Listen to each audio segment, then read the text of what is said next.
Great. And you can begin. Oh, there you All are. right. Okay, go ahead. Okay, thanks, Tasia. Good morning. Today is Tuesday, December 14th. Welcome to the Board of County Commissioners Informational Board Briefing. Chair Deborah Kapoor and Commissioner Sushila Jayapal are excused this morning. In accordance with the declaration of emergency announced on May 11th, 2020, and extended by the Board of County Commissioners on June 24th, today's meeting is being held virtually. I want to thank folks for bearing with us through any technical difficulties, which we've already had some, that may come up throughout our virtual meeting today. I ask presenters to remember that the public may be listening via phone, so please state your name before responding to questions. And please mute your mic when not speaking. When you're presenting, make sure your mic is unmuted and your camera is on. There will be time at the end of today's briefing for comments, and I ask that commissioners please hold any comments and questions until the end of the presentation. Today's briefing is on the Johnson Creek Watershed Council, and I will go ahead and kick off the introduction. So I'm very excited today to be co-sponsoring this board briefing with DCS this morning. And I want to thank you, Daniel and Roy, for joining us today. The work of the Johnson Creek Watershed Council is critical to the ecological health of our community. In fact, a tour of the Johnson Creek Watershed was one of the first things I did after I was elected as a state representative, so it was a great tour.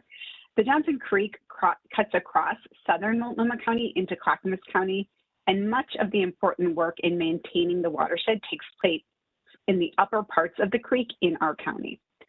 The work that the Watershed Council does to restore and maintain culverts and other fish packages, their focus on revegetation initiatives, and their dedication to creating accessible volunteer opportunities are all very valuable contributions to our community. And at Multnomah County, we have a long partnership with the Johnson Creek Watershed Council, dating more than 20 years back. From the first jurisdictional committee that was created to manage the complicated work of coordinating the multiple jurisdictions that are included in the watershed, our ongoing partnership and support for the Johnson Creek Watershed Council, this relationship is a prime example of how government and nonprofits can work together to better our communities. So today we're going to learn more about the work of the Watershed Council and explore how we can further our collaboration in order to tackle the challenges we face today, such as the impacts of the climate crisis. So I'm going to hand it over, I believe, to Roy, who is the first presenter today. So take it away, Roy. Thank you. Good morning, Commissioners. Thank you so much, Commissioner Peterson. My name is Roy Ely. I'm with the Department of Community Services Transportation Division. I'm with the Water Quality Program, and I've been serving as the county's representative on the Johnson Creek Watershed Board for a number of years. And this briefing is really an opportunity for Daniel Newberry, the Executive Director of the Watershed Council, to share an update for the past 5 or more years of the great work that they've done. Thank you for that wonderful introduction already about the work of the Watershed Council. And I'd really like to just turn it over to Daniel so that he can have a time here to share his information. Thank you, Roy. And I want to thank the county commissioners for giving me this opportunity to let you know what we've been doing. Just thinking back, it's been 5 years since I've presented to the Board of Commissioners, things to talk about. So get started. Next slide, please. So just a few real basic facts about the Watershed Council. We were formed in 1995. We're a nonprofit. And our mission is really twofold. It has to do with restoration, but also community engagement is a big piece of it, because our model, much like some other local nonprofits, is to get our community involved in the work we do, especially when it comes to environmental issues. I think when people can really get hands-on, they really have more appreciation for the mission and learn a lot more about it. And in that respect, we actually were at a point pre-pandemic having over 3,000 volunteer signups per year.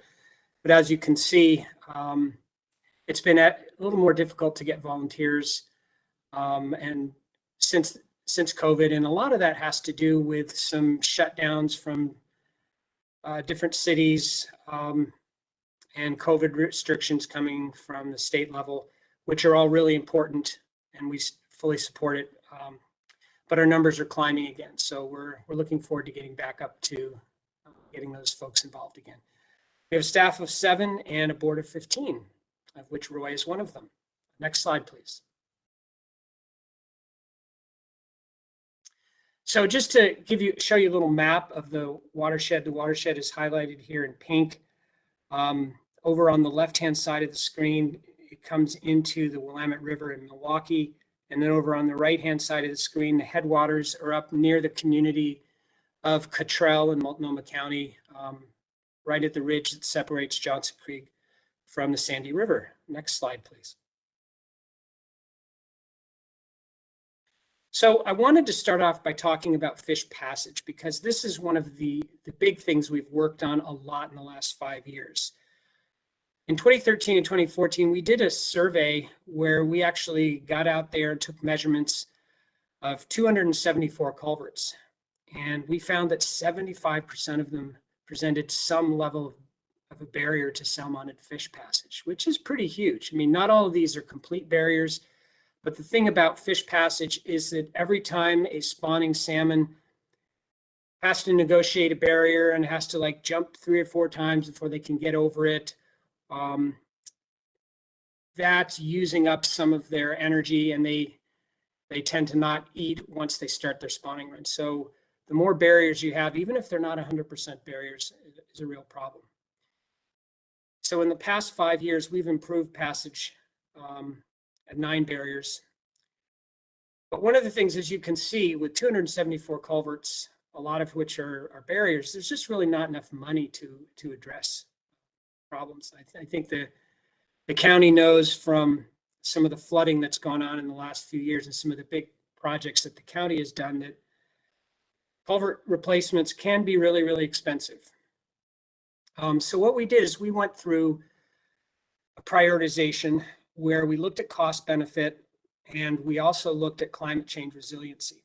One of the things that we've found, not only in our watershed, but all over the Pacific Northwest, is that high stream temperatures are one of the biggest problems for salmon, limiting their populations.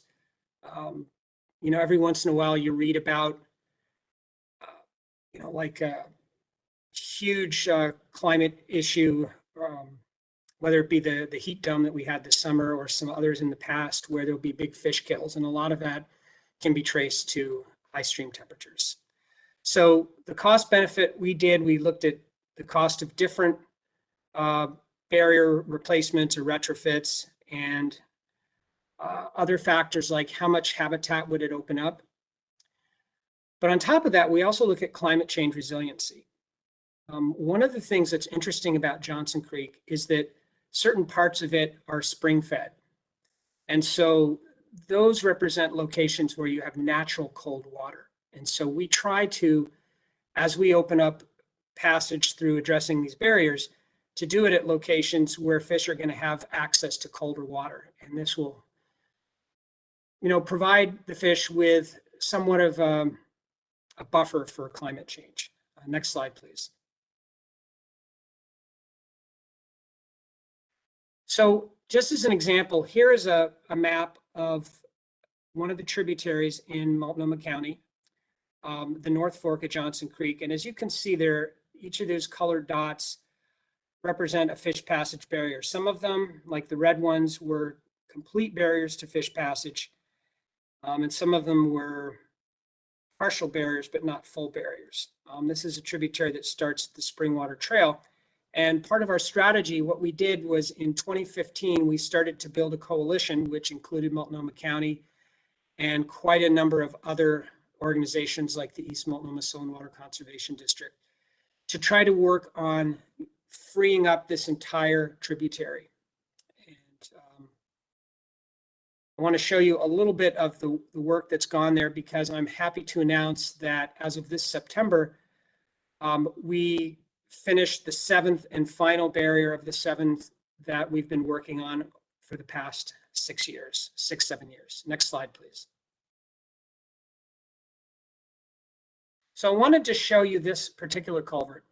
This is under Southeast 262nd Street, and this is a county culvert across a county road. And if we were to try to dig up the road and completely replace this culvert, which everyone would have loved to do, I'm guessing this might have cost about, I don't know, maybe $175,000 or something of that order. But when we were looking at this, a new technology was really becoming available. And this new technology, they're known as flexibaffles. Next slide, please.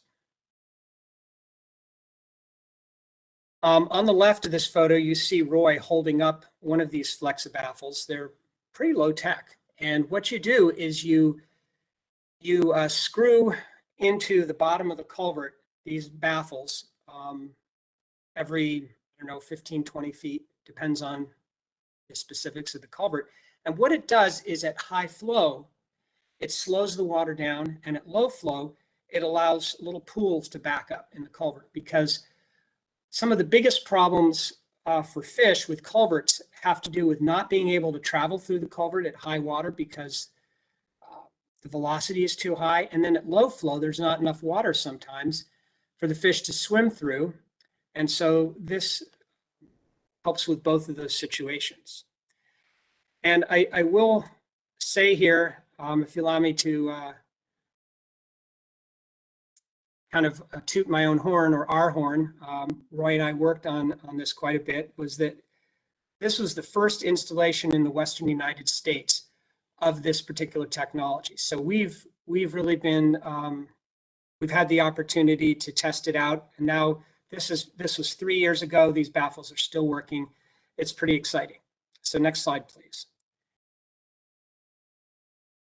So if you see, this is a culvert taken during higher flow. And if you see going back into the distance, do you see what kind of look like horizontal lines? Those are actually standing waves that form behind each of the baffles, and it slows the water down. Next slide. And then here at low flow, if it weren't for these baffles, there'd just be a little trickle of water, but you can see it's creating pools for the fish. As they go upstream, they can hang out in these pools. There's enough water to cover them. Next slide, please. So I guess one of the questions is, you spend all this money and time trying to fix fish passage, and how do you know if you've succeeded? Because coho salmon in particular, for instance, they spawn right about now, and steelhead a few months later. And a lot of time in the winter, you have a lot of turbidity in the water, so it's hard to see the fish. But one thing that fish do is they leave behind their DNA. And through a new technology called environmental DNA testing, what we do is we take samples where we filter several liters of stream water, and we send the filter to the lab, and the lab can tell us if certain species are present in the stream. And what's really exciting was this time last year, we detected steelhead up above the culvert that we replaced under the Springwater Trail and further upstream at 267th Street. So we're really excited, and we look forward over time to continuing to see at all the barriers that we are able to address if salmon are getting above there. And we have other barriers that we did where we replaced, where we found coho salmon getting above the barriers. So this is pretty exciting. Next slide, please. So I want to talk about another project that we did, and this was, we partnered with the Centennial School District. I think you all will remember a few years ago, the district floated a bond, but the voters turned it down. It was for building a new school on a property that they had. It's a 35-acre property just off of Foster Road. Well, on that property, they had a pond. It was legacy from a previous landowner who had dammed up Mitchell Creek and created this pond, which, while it looks nice, a shallow pond like this really heats up the water in the stream.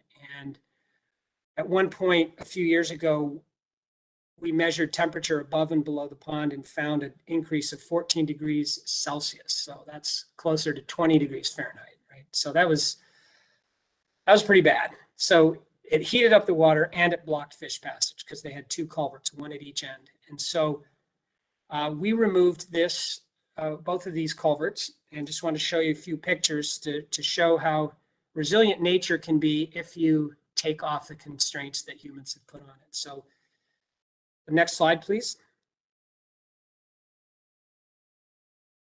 So this is what it looked like during construction. We were putting large wood in for fish habitat. Next slide.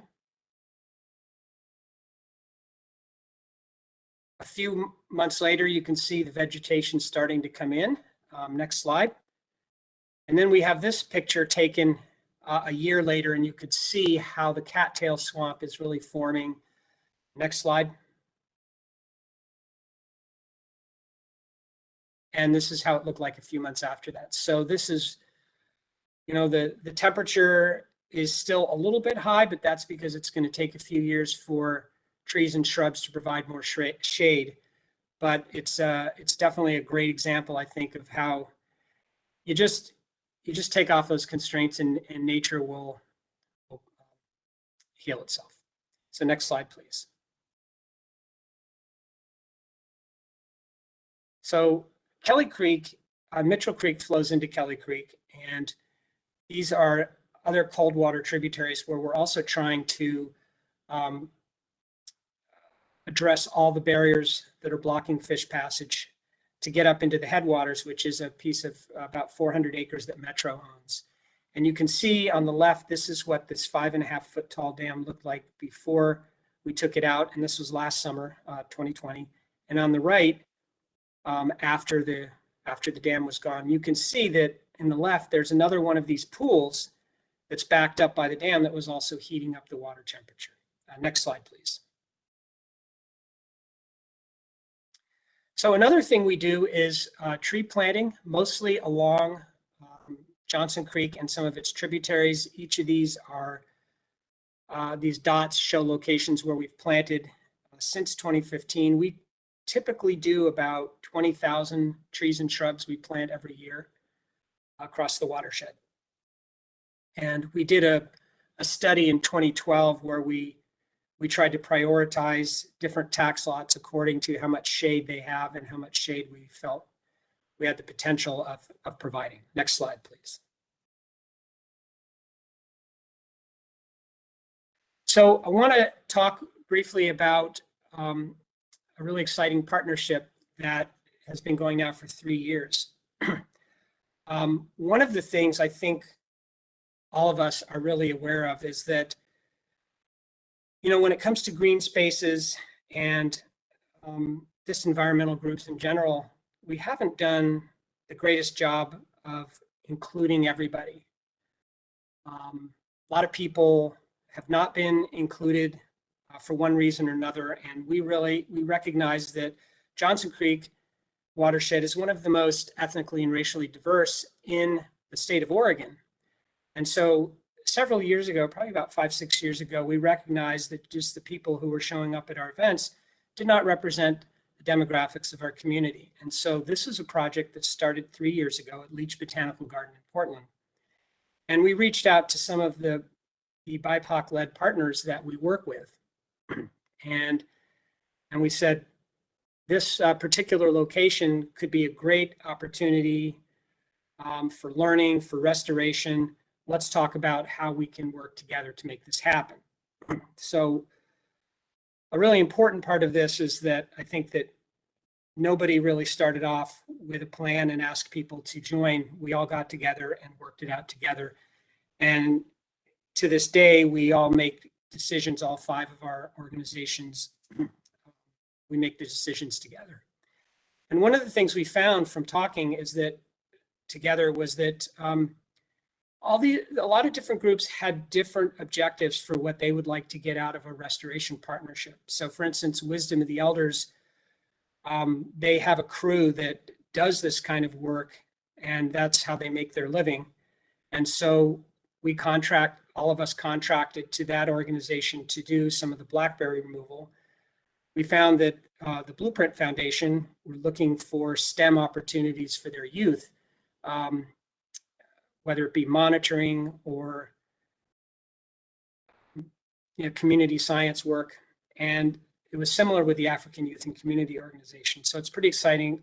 All the groups are really getting what they want out of this partnership. Next slide, please.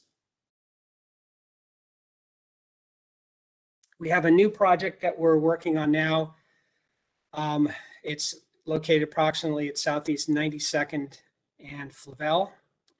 There's a low-income senior citizen apartment complex, and they're very near Johnson Creek. They've experienced flooding, and so we're doing a green infrastructure project to try to reduce flooding and to try to keep some of the water out of Johnson Creek and have it potentially infiltrate onto some land next door that's owned by the Bureau of Environmental Services of Portland. So this is really kind of a shift that we've been working on for the last few years to see, not only what projects can we do to benefit the stream and the ecosystem, but how can we work in helping folks that have been historically underserved. Next slide, please. So our biggest volunteer event is the watershed-wide event. We're always looking for more people to join. If you know of anybody who's interested in getting out there with a lot of other people and planting trees and removing invasives, we do this every year. We have for 20 years, and we usually get 300 to 400 people. A lot of fun. We feed everybody after the event's over. And the photo on the left here was taken at Gresham Main City Park, which is one of the sites we do every year. And it's also a site that for the last few years, we've managed to make it one of our bilingual sites. And we had an intern, two interns that we hired the first year, and we did it again the second year, who are youth from native Spanish speakers. And it has provided them with the opportunity to make a little money through a paid internship and get some good job skills in event organizing. Next slide, please. And our creek cleanup in August, we annually pull 5 to 6 tons of garbage out of Johnson Creek. And that's usually 150 to 250 volunteers. Thought I'd put the slide in on the photo in on the left just to show that we are able to continue our volunteer work even since COVID, and we have very specific protocols where for social distancing and for masking, even outdoors. And by the way, the slide on the left, on the right top, that was pre-pandemic. Nobody has masks there. So next slide, please.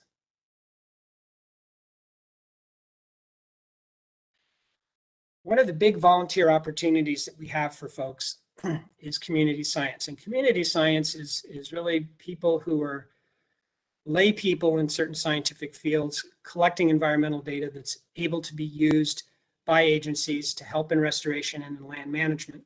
And we have salmon surveys every year, which helps us identify where salmon are located in our watershed. And the same goes for beavers, where the beaver dams are. Because when you do restoration, you want to work with the beavers, not against the beavers. We also do dragonfly surveying because certain species of dragonflies can indicate the quality of a wetland. And finally, we have bird surveys at Powell Butte. And one of the things that did was we were able to identify the full temporal range of nesting for prairie nesting birds, because the Portland Water Bureau is digging up the top of Powell Butte because they have to repair the water supply reservoir for the region. And we were able to convince the Water Bureau to delay their construction by 2 weeks until the nesting season had ended. So I think that's a great example of how people, even if they aren't trained more traditionally in certain types of sciences, can really make a positive impact by doing scientific work. Next slide, please. So finally, I mentioned a little bit about the bilingual work we do, since there are so many languages spoken in our watershed. one of the things I find interesting is that David Douglas High School is the most linguistically diverse high school in the entire state. And it's right here in our watershed. And we've done our model has been we hire a youth intern from who's a native speaker, and to help them get some experience with putting together events and bringing their community together. And it's been really great. I'm just trying to think, we've done it in Vietnamese, Mandarin, Zomi, which is language spoken in Myanmar, Burma, many in Spanish, Russian, and Somali. So it's really a lot of fun doing these kinds of events and including the different communities in this way. So that's all I have for you today. And I want to thank you for listening to this presentation. And I do want to put in another word. It's really great having Roy on our board. He's really helped us a lot, especially with the fish passage. And he did a study many years ago on the watershed, identifying where some of the salmon are in the upper watershed.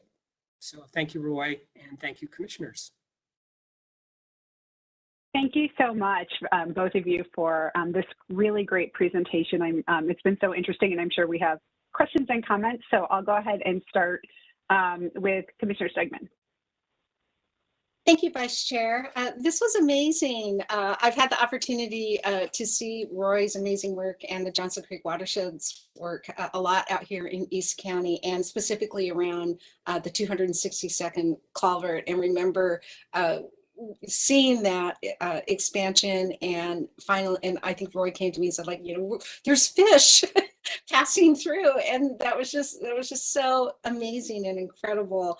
And I love the science that you shared, Daniel, like the baffles. Like, I did not know kind of low-tech science, how that contributed. So it was just really fascinating to learn the small things that we can do that make significant improvements in fish passage, and the fish DNA. Like, you could tell. That's amazing that you can tell what type of fish have passed through the area. So I just want to appreciate the work that you do, and the number of trees and plantings that you all do, and that just makes such a significant difference, not only for fish and wildlife, but for people as well.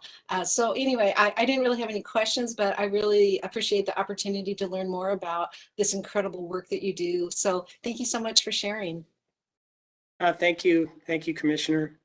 It's interesting. I mentioned that 262nd culvert probably would have cost about $175,000 to replace. The baffles themselves that we put in that culvert probably cost about $3,000. And getting the permits was the most expensive part of that project.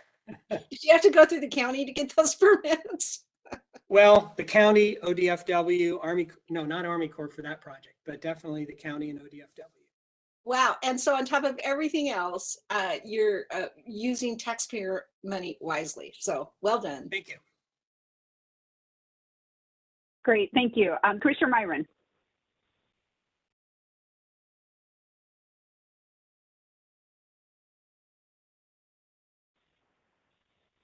Commissioner Myron, are you able to join? I know she was having some technical problems.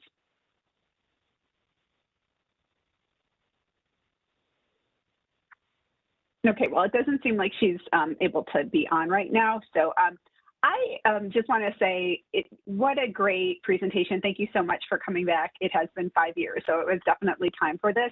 And I really loved hearing about all of the work that you've been doing in the meantime. I mean, the partnerships with Multnomah County in terms of working on those culverts, especially on the county roads, is really important, obviously, for us. But even hearing about how you're bringing in the community that lives around the watershed area, so that, and all of the programs that you've done, from the work at Leach Botanical Garden to getting people on site and getting and partnering with different organizations like Blueprint and ICO. you know, to really get folks out there and get children and youth from BIPOC communities involved is incredible. And I really appreciate the work that you've done on that. I think I've seen the same thing with, you know, Zenger Farm and some of the programs that they've done. And I think it's just a really great way to bring the communities together. And then I always have to, you know, just say, I think Leach Botanical Garden is like the hidden gem in East Portland. And I know the partner and the role that the Johnson Creek plays in that is really important, but especially with all of the additional work that's happened, I just want to encourage people to go visit and of course to take part in your community events that you're having and you'll be having in March as well. So thank you so much for all of this. And I did have a question, but I can't remember it, but it was really, I just have to say that the work that you've done really to change some of our built infrastructure, I'm thinking especially like I've seen it around the area of Foster and 111, it really does change, you know, our natural landscape and makes it, and it's great. It looks more natural, and just the fact that it's so much healthier for fish is incredible. So thank you so much for all of your work in this great presentation. Thank you. Thank you, Commissioner. Thank you. Wonderful. So that was our only briefing today. So that really includes our business. We will be back here at 9:30 on Thursday for our regularly scheduled board meeting. So there being no further business, we are adjourned.